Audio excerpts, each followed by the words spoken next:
Man, Hello, my friends. Welcome to the Unfiltered Truth. I'm your host, Phil Robinson. With me, riding shotgun, as always, the incomparable, the immortal, my man, Phil Jones. Phil, how you doing? you really want to know? I really want to know because this I mean, is do y'all really want to know how I'm feeling right now? Because if you look at how everything has played out, ha.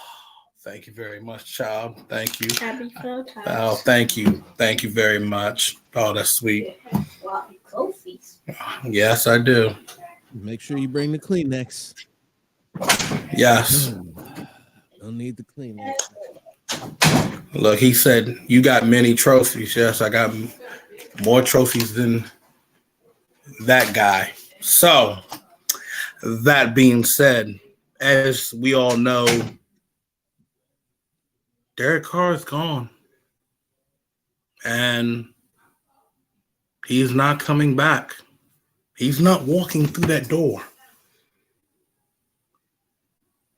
If you were standing him, your Lord and Savior is gone. And all I can say is to the rest of Raider Nation, change is coming, truly. And change is here. But all I got to do is this. Everybody look around, cause there's a reason to rejoice, you see.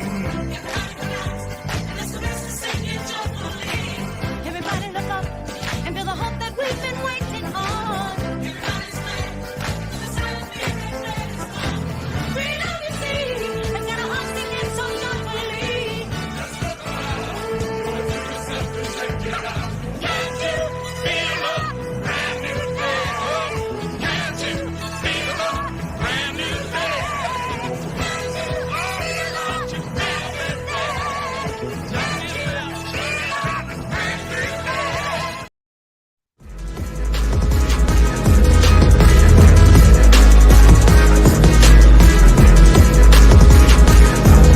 Set your face on fire. Let's get higher. Make it move, make it groove. Make it move, make it groove. Make it move, make it groove. I'ma make it dirt. I'ma make it dirt. I'ma make it dirt. I'ma make it dirt. I'ma make it dirt.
That's enough of that bullshit. Salutations, greetings, ladies and gentlemen. It is over after 9 years. It is the end of an era. Give us free. Break the chains so we may shout to the highest heavens. Derek Carr is gone. It's over. Good riddance. It's It's over. over. Finally over. What does that mean for the team moving forward has yet to be seen, but we are moving in a different direction. We are moving to strengthen and bolster the rest of this roster. We are looking to find what the next solution will be, what that may be, what that's going to be, whether it be draft a rookie, whether it be bringing in a veteran quarterback that we may or may not want, whether it be bringing back Stiddy, we are going to see something different in 2023 that we have not seen in almost a decade. A new motherfucking quarterback. Get used to it. We here. We ready for it. Everybody, I'm going to say this, and I'm going to say it like I've said it over the few years. You need to not be afraid of change and going with something new. You need to understand that we're not in Oakland where we were dealing with no general manager, dysfunction in a front office where you had one guy basically running the show. It was his way or the highway. His son is so much different because his son's going to be like, hey, you know, these guys know what to do. I'm going to let these guys handle what they need to do. That's how it's going to be run. That's how things have been running so far. Yes, everybody's like, well, we didn't make the playoffs. We could have made the playoffs. Everybody needs to understand that shit right now. You can get all woo about it. He was never going to get you to the next level, whether if you made it to the wild card or not. Yes, we need defensive pieces, and they're going to get that. And that is their main focal point. They're loading up on defense this season. They're looking to address that guard position because I think Parham can switch back to the right guard position. And I think they're going to give Thayer Mumford an opportunity to take the right tackle position. Well, compete for the right tackle position. I think it's best to keep most of the guys that you have in place, but I think you should upgrade and grab another guard. And I would do that in free agency. I wouldn't bring in another rookie. And look at who it is. I expected to see you come sauntering. Surprised you're in. not drunk at the damn parade. You know what I'm saying? Probably knocked up your sister. Get out of here. I'm sick of you. You're lucky I don't ban you for this bullshit, Hefe. But moving forward. You're an undercover Raider fan. Well, you know, he's sporting the hardware right now. It is what it is. But there's a lot of things to go forward with so far. What do you do with Josh Jacobs? Who do you bring in? You had mentioned moving Parham back to guard. Do you attempt to bring in another? What do you do with Andre James? Do you keep going with the line that you have? Because this offensive line has gotten a lot of shit thrown at it and been accused of a lot of things and called everything other than what they were, which was a highly functioning, productive unit. They were 10th in terms of pass block win rate. They produced the NFL's leading rusher. They were, I think, according to Next Gen Stats, they were 11th overall in time to throw with over 3 seconds. I believe it was 3 seconds. And they never get any credit. They're never good enough. They're always this. They're always that. We need to replace these guys. They are sending young players. This line was the first time that they played together, and we're already breaking it up. Said Parham was a rookie. This was Andre James' second year as a center. Colt Miller was the left tackle. We thought that we were going to get something with John Simpson and Lester Cotton. Both of those gentlemen are no longer with the football team. So you're looking at an offensive line that's had Miller, James, and Illuminor on at tackle as the mainstays. And in year 2, with those three together, they made it all the way up to the 10th best line in the league, and they're cheap. And what I mean by cheap is that you're only paying top dollar to Colton Miller. So you're getting what you're paying for and some, because the key phrase that you hear from Ziegler that you heard when he in his first press conference when he was introducing himself was ascending young players, ascending young talents. These guys can only get better because they barely played together. They're new, fresh into the league. They're only going to get better. You can get somebody for that left guard spot to lock it down so that Bars is just your swing guard, your swing backup. And you got Thayer Munford, who they spoon fed, who they gave some PT throughout the season and gave him some protection by using him as the additional tight end, the additional lineman, and overloaded sets.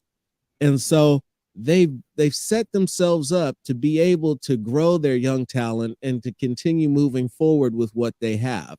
That doesn't mean that they can't add to it. That doesn't mean that they can't get better. But I'm not one of those people who are going to say that we got to do a whole bunch to this offense, because to me, what was holding back this offense was the man under center.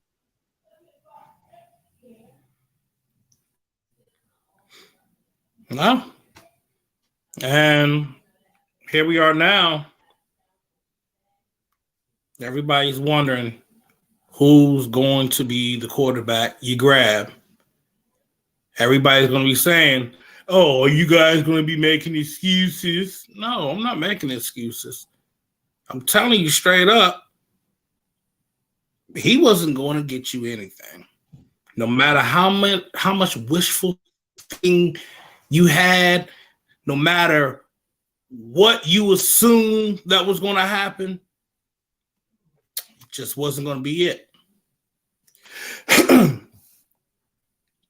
Raiders, I mean, look, Phil, I might as well just say the list. I really don't care of your options.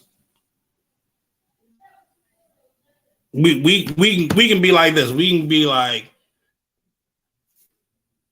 excitement and come back down to being realistic.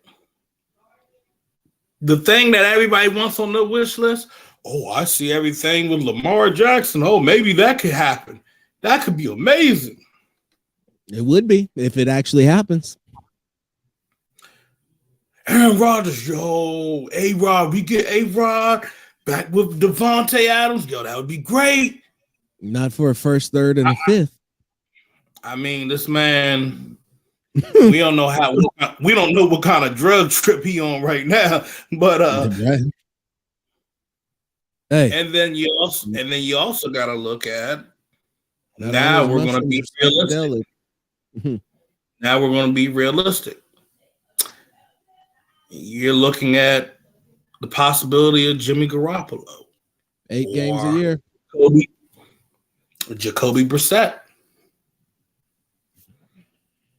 Then you draft, when you sign one of those two guys, your first round pick, you're looking at a top quarterback. If I'm the Raiders in this situation, you got trade partners. One's going to ask for a fucking shitload with this Chicago. And then that third, it could be the Cardinals. Cardinals are going to be looking to get a defensive player. They're not looking at a quarterback. And they're at our spot. They will be able to grab who they need to grab. Raiders go on and get shit done. Go on and get your quarterback. It could be CJ Stroud or who knows? It might be Bryce Young. Everybody's so high on Will Levis right now. I haven't heard a peep about Bryce Young. It's been Will Levis this, Will Levis that. So he might go to Houston. And you just go on and scoot on up, take that third overall pick, do the trade, get Bryce Young. Can't go wrong with that. You see how these Alabama quarterbacks are doing it? I mean, damn. Getting the best coaching, getting the best play, getting the best competition, getting the best experiences with winning championships and seeing what it's all about. And when you look at who's the best quarterback in this class, you hear all of these things about all these other guys, but like you said, nobody's mentioning the clear-cut QB1 out of this. Bryce Young is freaking amazing. He's incredible. He's everything that you could say about Bryce Young and some. I've watched Bryce Young be deer in headlights. The blitzer has him dead two rights and somehow comes up with nothing but air while Bryce Young is making another play that's just got you like, oh my God, he did that. That just happened. Yeah. I watched it. That just happened. There's no way it should have, but it just happened. He just did that. And to say he was cool as a cucumber, maybe a cucumber that got thrown in a hot tub. Bryce Young is colder than a polar bear's toenails. That's the first right there.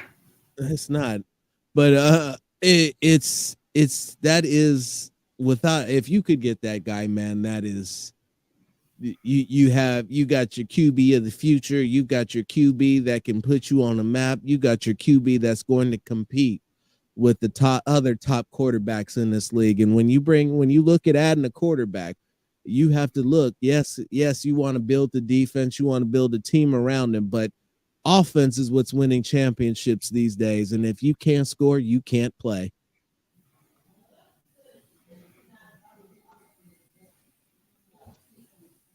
No.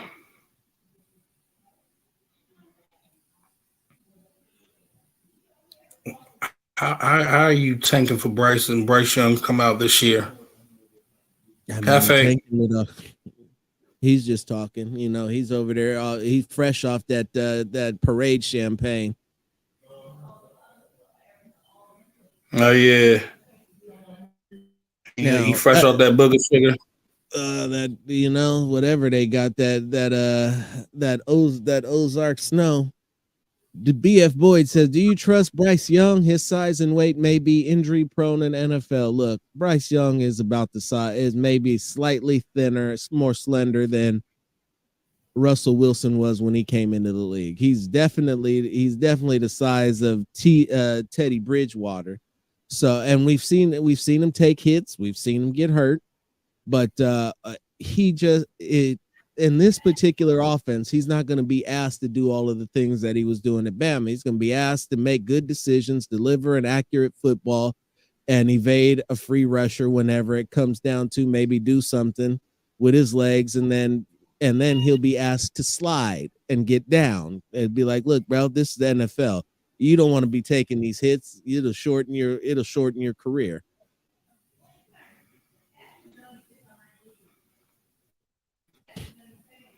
Says Caesar Morphin's over here battling hard for Rich Bisaccia.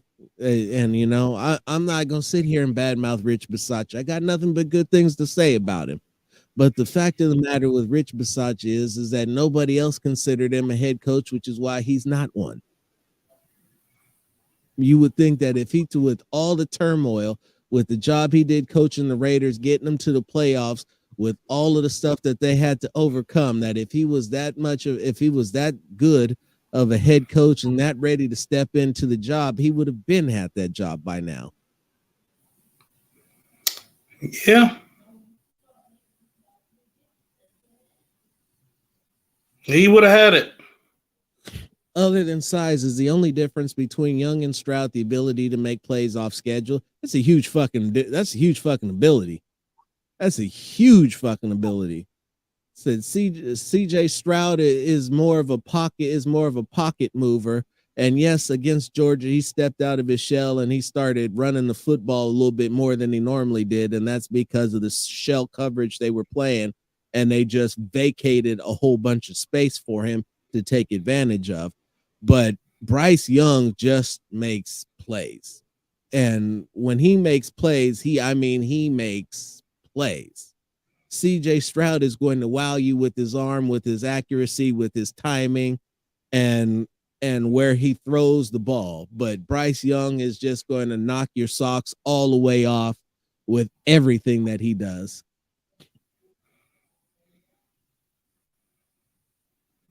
Your thoughts on that, Phil? Yeah, I'm in the same boat as you. I ain't got to really say that much. Mm-hmm. No, I get it. I totally get it. Now, as for Caleb Williams is a nice pick. He showed some deficiencies against Utah, And I'm not going to let him off the hook just because he was injured. Now, let me clarify that before you look at me with your eyebrows up like, what the fuck is he talking about? Utah didn't bother to hide the blitz.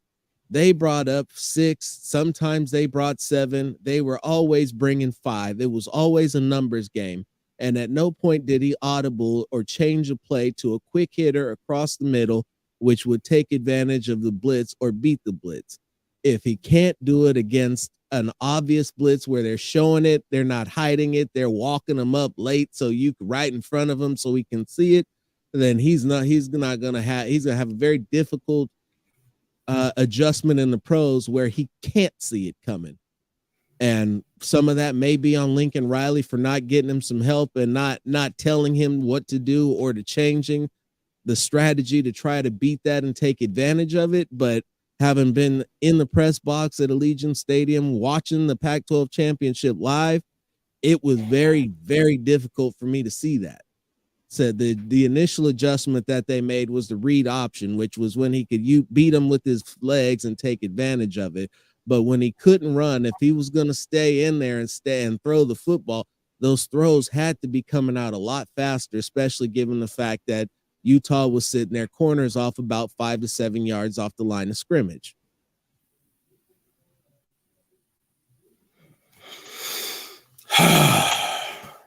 And yet you still made it, Al. It's all good. Right. You here, we here. It's a celebration. We're going to continue to be merry and continue to move on because we got our franchise back. I'm quite curious to see what happens to all the devoted stands, whether they choose to migrate to wherever it is that they're going or if they stay here to make our lives miserable, but who cares? It really doesn't matter to me.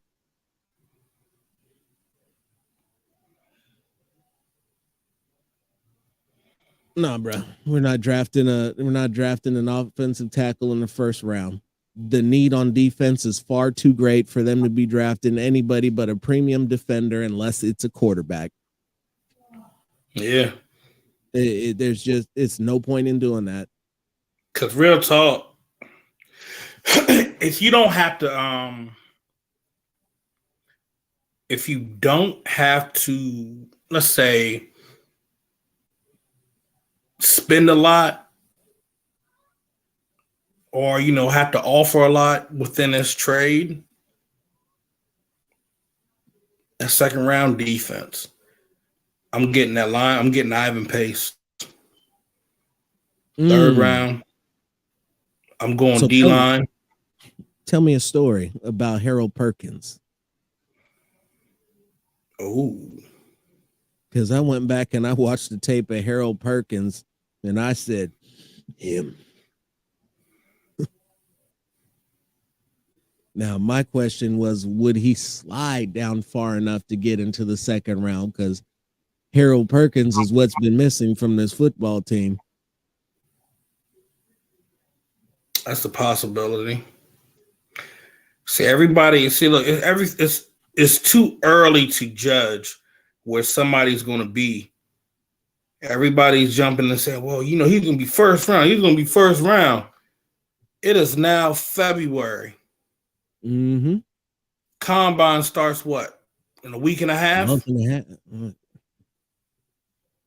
Until then, yeah. I thought they rolled out of the combine into the start of the league year. Nah. Combine's going to start towards the end of February. So we're about a week and a half away. About what, 28? But either way, you got to look at that. Look at pro days. Then you got all of March. March is what it is. And you got to see how free agency plays out. There's going to be a lot of things that factor in. Because shit, you might see some of these teams just say, damn, we need I need a receiver. That team needs some O-linemen. The next one probably needs some more O-linemen. I can probably go down this damn list. It's a handful of teams that need O-linemen. Mm-hmm. Much more than they need a quarterback, much more than they need anything else, including Houston. a lot of people want to discredit Davis Mills. Davis Mills is more than capable. They just don't have anybody blocking for him worth a damn. And his receivers he needs to get better receiving options. They got a decent tight end, and I forgot what his name was. They got another little wide receiver who's pretty good. Looks like he could be something, but he's not quite there yet. But they got a Pierce was phenomenal last year, so you got the running back. So really they just need to continue to build that offensive line, get some more receiving targets, and then finish rounding out that defense, which I think D'Amico Ryans is going to have them up and running a killer defense soon.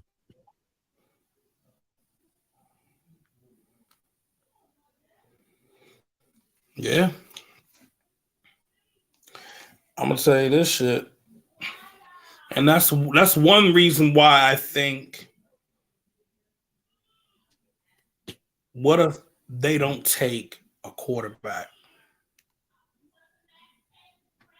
Now everybody can say that's cap, that's bullshit.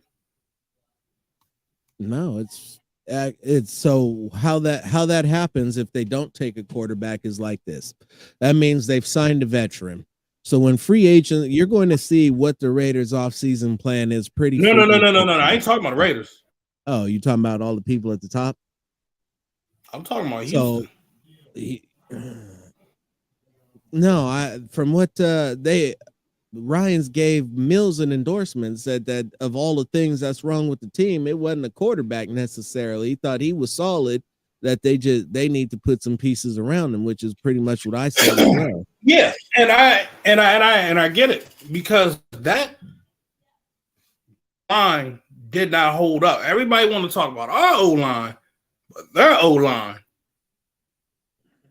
not good. Pierce could have had more yards than what a lot of people expected. That O-line was a hot mess in Houston. 2, their defense, God, they need everybody.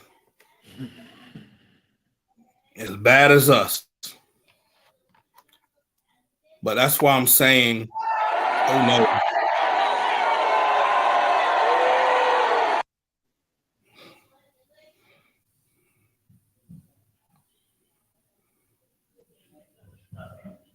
Baker for a year is that's not the answer. And who knows, maybe he ends up staying in Los Angeles and backs up Matt Stafford, because Baker needs a home, and Baker didn't exactly set the world on fire when he was with the Rams. Yeah, he managed to beat the Raiders, but at that particular time of the year, it's not saying a whole lot. Nope. You're in disgusting fashion. I'm just gonna put it out there, and you guys can argue with this or kick it back and think about it. Your best free agents quarterbacks out here right now are Derek Carr, Jimmy G, Ryan Tannehill, and a couple players to be named. Joe Smith, well, he's getting re-signed.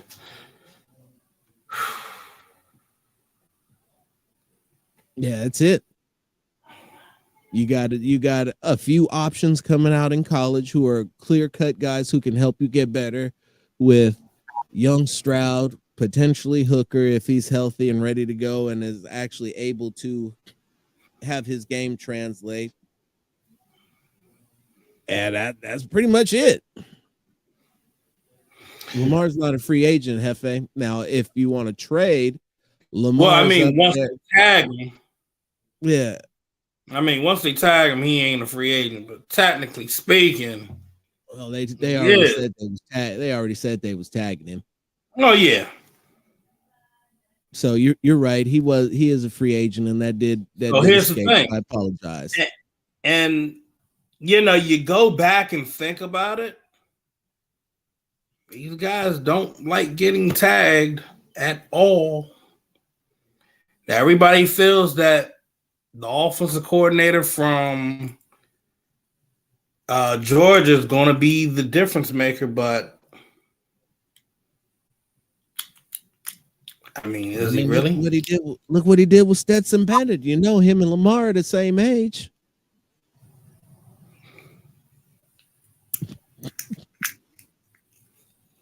But he can work miracles.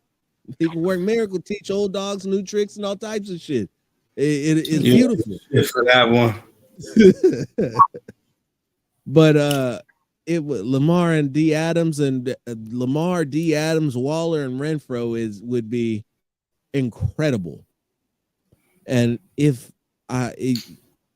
two first for Lamar Adams, and maybe not a Lamar Adams, but Lamar Jackson, and potentially a third. Yeah, I'm already putting them together, just like that. Just like that. I'm putting them together. You got to speak it into existence. Straight up. But anyway, that'd be now. You want to talk? Yeah, that'd be a nice mix.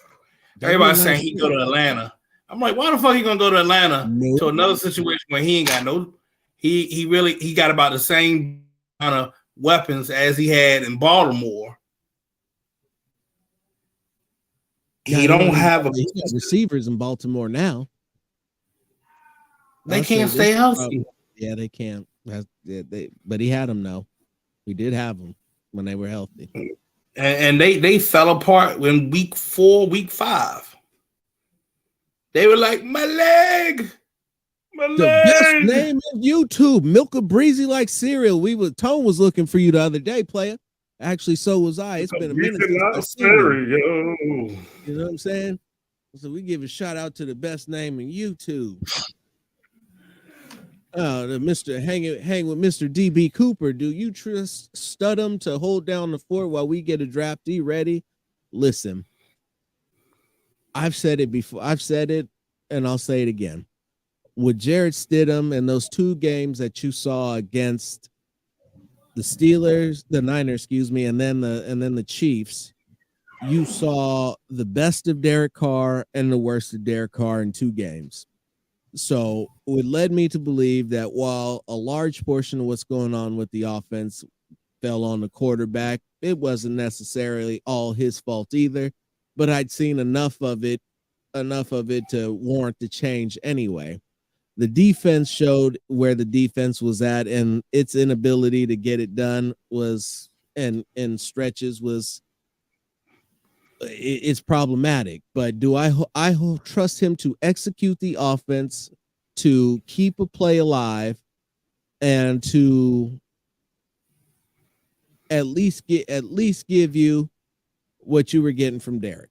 Because I was of the belief that for a while now that Derek was not, the gap between Derek and his backups was not as far as everybody seemed to think it was, because for the majority of this year on Atlanta, on a team with no talent, as you just said, Phil, Marcus Mariota was outplaying Derek Carr. Yeah.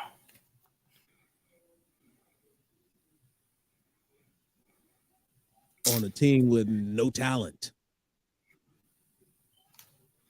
Rookie wide receiver. Player of the unknown wide receivers. Best guy that got traded to Jacksonville for betting on a game, so he says. But and the whole time he was doing it with knowing that the team had drafted a rookie to take his job.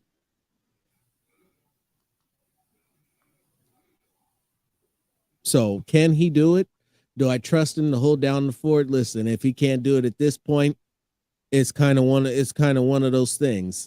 But if you're going with Stidham, it's probably because you're drafting a quarterback this year, and you're giving him the opportunity to compete, hold it down, and be the bridge quarterback, or to take off and be the guy that you need, because he showed some good ability. So the ability is there. He got, from the time that I saw him to the time that he took the field, leaps and bounds better. That was not the same guy that I'd seen on tape. I'm just gonna tell you that flat out. I was opposed to him getting any type of him getting a shot, because what I'd seen was awful. But what he went out there and put up against the Niners was like, okay, so if he can run the game plan like this and he can execute, this is what this offense can look like. We can put up 30 plus on the best defense in the league. We can come out here and give these boys all they can handle. Now, some people want to say, oh, the Niners weren't taking them serious. You say whatever you want to. The way they were carving up that defense and he was running around and taking shots, it didn't matter. It didn't matter if they were ready to go or not. They came out guns blazing. So if they weren't ready to play, then that was their bad.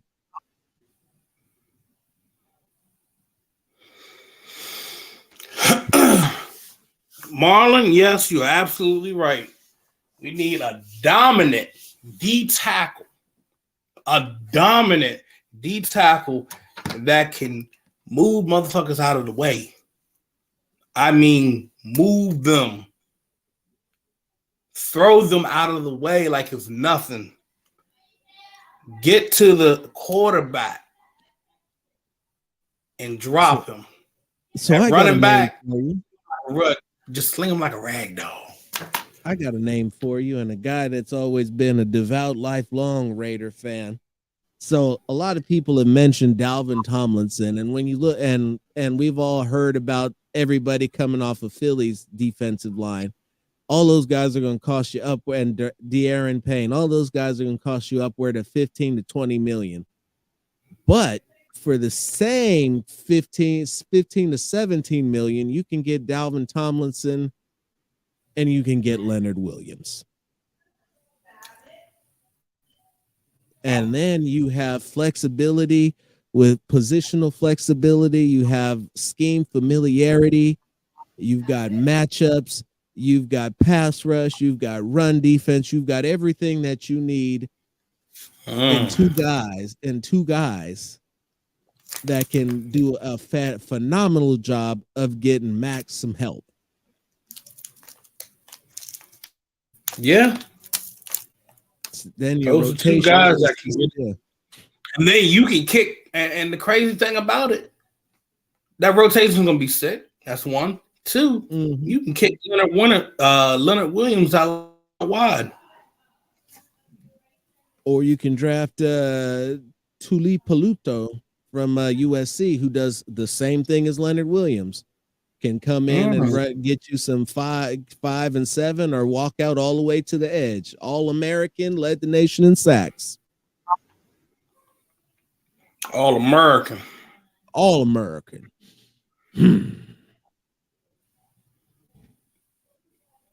I like it.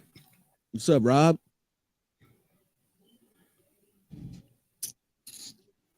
You know it. But yeah, there's so much there's so much to talk about, so much to do. There's so much left to be done. It's not even free. It's not even free agency yet. You know, the biggest news is the Raiders no longer have a quarterback on the roster. Big deal. It is a huge deal, but at the same time, big deal. They're gonna have one. We're gonna stress about it. We're gonna say, oh, it's this, oh, it's that, oh, these guys. And let me address this contract thing, because I've seen this come up. I've seen guys battle. I've seen guys go back and forth with beat writers, go back and forth with each other. Listen, Derek Carr doesn't get the contract that's as cheap as it was without some protections and some outs. Through all that you've seen go on with this saga, all of this stuff, the guy who should get the most amount of credit, and it pains me to say this, but it's the truth, and it's the unfiltered truth, is Tim Younger.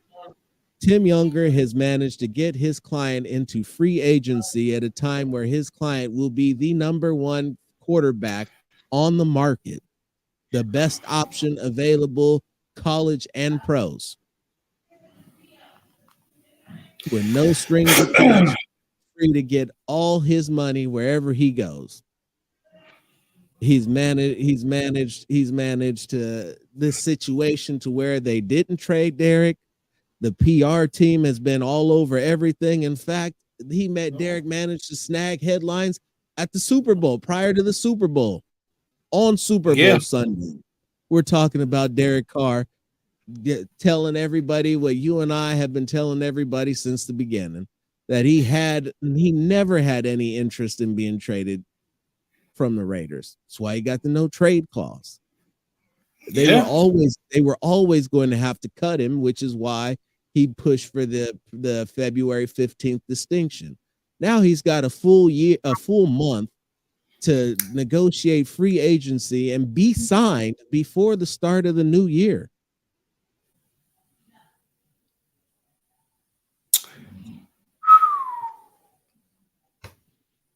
DC needs $150 million. Nobody wanted to give. We didn't want to give him 30 plus, 35 plus, said he wasn't worth that. He's looking at 60 to 70 million up front this year at minimum. He's getting his money. He's going to get his money no matter where he goes. I'm gonna get my money, brother. I just need you to understand that. Said and Dumb Hefe has no idea what this means for KC now. Said, shoot, think about all your pass rushers in the AFC West who were counting on DC for at least 2 to 4 sacks a year that they now got to find from someplace else.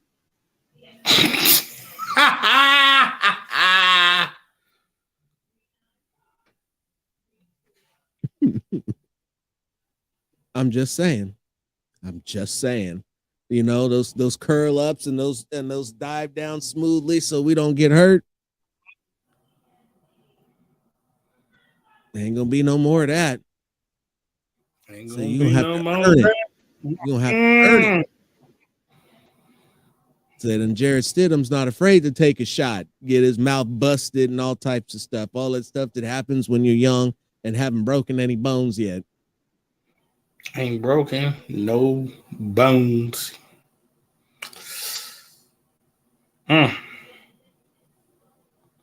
But you got anything else for him, Jones? We've been on a little 40-minute kick talking about everything under the sun that's current. You know, we can't give up too much stuff because, you know, that would just be bad. And if I know what's going on, I'm not going to tell all y'all because that means that I'm blowing up Dave's bag, and Dave's got a lot of work to do. Dave, Champ, Josh, the whole staff, they got a lot of work to do, but they're in a much better place right now than they were last year. And I know that sounds crazy, but when you're a new regime, a new coach, a new front office coming into a team, you got to see what you got. Now you think you know what you have until you go through the season and you actually see what you have. And No, that's true. And a lot of these guys that were here may not be here moving forward. We know who. Go ahead. We know who they're dedicated to. You know what? You fuck all the way off with this shit right here. You know, you keep fucking with me and watch what happens to you.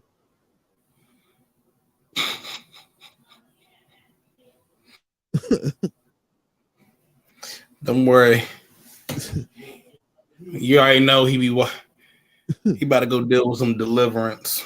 Man, I mean, guy wins a Super Bowl, wants to come over and kick everybody in the nuts. You know what happens usually to those guys? They lay in an open grave. But that being said, this organization that they have now, ain't nobody from the past gonna be here. As you know, Zach Crockett's gone. There was another guy that they had, he's gone. Anything that was from Gruden is now completely gone. Anything from the past is really now completely gone. Mm-hmm. And that's a good thing, because at this point there's nobody in Raiders history that's going to show you how to win. It's just not going to happen. And it's just not going to happen. But what I will tell you guys, what we didn't get into, and we'll save that for another show, got such pertinent information to cover so far, is all my tales from Radio Row. And let's see how many of these people actually call me back and agree to come on the program, because I was quite busy, as you've seen from the pictures and the videos. And I've got plenty to say, and hopefully with all the contacts and the networking that I did, we've got plenty of premier guests for the Unfiltered Truth coming up this off season. So we'll stay tuned for that. You guys are going to have to subscribe, click on those notifications. We'll definitely be working towards having a regular time so that we don't pop up and nobody knows what's going on. I appreciate all 38 of you who are live with us right now, popping in, tuning in. If you haven't been on the Unfiltered Truth before, please like and subscribe. Help grow the brand. Tell a friend. Everybody look around, because there's a reason to rejoice, you see. And that's all what it is. You got anything else, Jones? You know what I gotta say right now, bro? Say it. Say it with your chest. We said fuck everybody. We stick to our word. We play the whole narrative with everybody else, saying, oh no, you gotta go and do this, you gotta go and do that. I stand here looking around, bro.